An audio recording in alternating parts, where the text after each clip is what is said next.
السلام علیکم ورحمۃ اللہ وبرکاتہ۔ امید کرتا ہوں آپ سب خیریت سے ہوں گے، اور جنہوں نے میرا چینل سبسکرائب نہیں کیا ہے وہ سبسکرائب کر لیں اور بیل بٹن دبا دیں، جس سے آپ کو دوسری ویڈیو کی معلومات ہو سکتی ہے۔ اچھا، آج کا مسئلہ چل رہا ہے کہ واٹس ایپ پالیسی میں کیا چینجنگ آئی ہے اور کیا نہیں آئی۔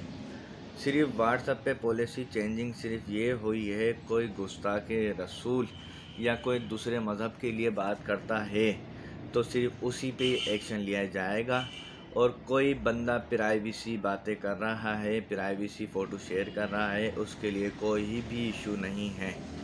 اور کیونکہ مین مسئلہ یہ ہے کہ واٹس ایپ خود ایک برانڈ ہے، برانڈ اپنا کام کبھی خراب نہیں کرے گا، کبھی اپنی پالیسی چینج نہیں کرے گا، اور اس کے علاوہ کوئی چینجنگ نہیں آئی ہے۔ صرف چینجنگ فی الحال گستاخ رسول اور دوسرے مذہب کے لیے کوئی بولے گا تو گورنمنٹ ایکشن لے گی۔